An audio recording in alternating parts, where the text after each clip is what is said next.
रोमकरासपत्र अध्याय 4 मराठी. रोमकरासपत्र अध्याय 4. रोमकरासपत्र अध्याय 4.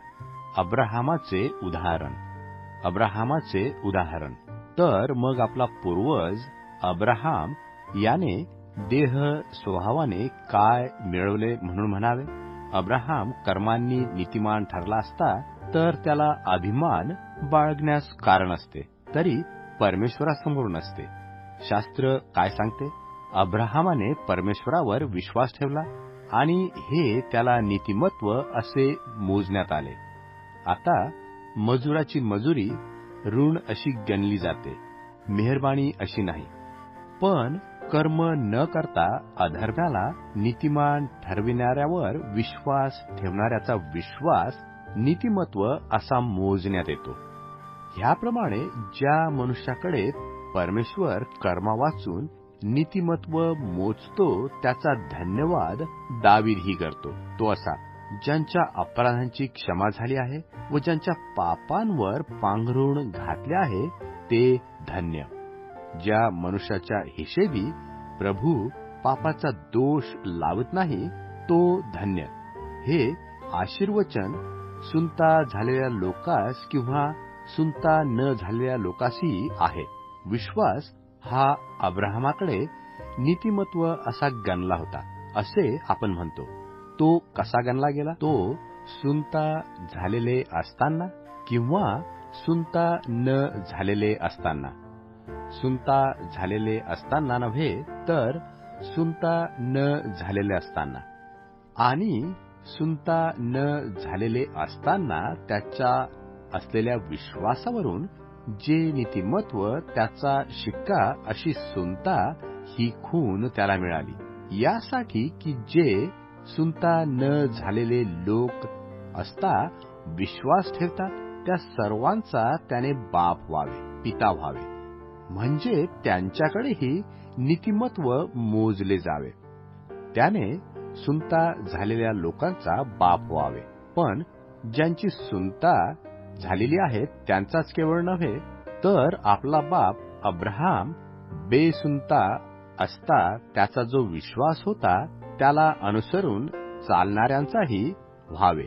कारण तू जगाचा वारीस होशील हे वचन अब्राहामाला व त्याच्या संततीला नियमशास्त्राच्या द्वारे नव्हते, तर विश्वासावरून जे नीतिमत्व त्याच्याद्वारे होते.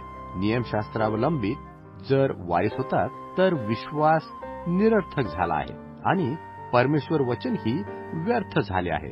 नियमशास्त्र क्रोधाला कारण होते, कारण की जेथे नियमशास्त्र नाही तेथे उल्लंघनही नाही. या कारणास्तव ते कृपेचे असावे म्हणून विश्वासाने झाले, यासाठी की ते वचन अवघ्या संततीला म्हणजे नियमशास्त्रावलंबी इस्मालाही केवळ नाही, तर जो अब्राहाम आपल्या सर्वांचा बाप त्याच्या विश्वासाच्या अवलंबी इस्मालाही निश्चित व्हावे. याविषयी असा शास्त्रलेख आहे, मी तुला पुष्कळ राष्ट्रांचा बाप केले आहे. ज्या परमेश्वरावर त्याने विश्वास ठेवला तो परमेश्वर मेलेल्यास जिवंत करतो व जे नाही त्यास ते असल्यासारखी आज्ञा करतो. त्याच्या दृष्टीने तो असा आहे. संभव नसतानाही आशेने विश्वास धरला, यासाठी की तशी तुझी संतती होईल, असे जे वचन त्याप्रमाणे त्याने बहुत राष्ट्रांचा बाप व्हावे. आपले निर्जीव झालेले शरीर तो सुमारे 100 वर्षाचा होता व सारा हिच्या गर्भाशयाचे निर्जीवपण ही त्याच्या लक्षात होती.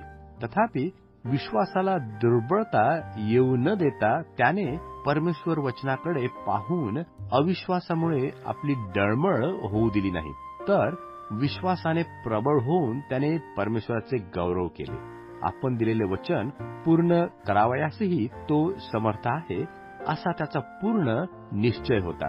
म्हणून ते त्याचकडे मोजण्यात आले. हे केवळ त्यासाठी लिहिले असे नाही, तर ज्या आपल्या प्रभू येशूला आपल्या अपराधामुळे धरून देण्यात आले व आपण नीतिमान ठरावे म्हणून ज्याला पुन्हा उठविण्यात आले, त्याला मेलेल्यातून ज्याने उठविले त्याचवर विश्वास ठेवणाऱ्या ज्या आपणाकडे ते मोजले जाईल त्यासाठीही लिहिले आहे.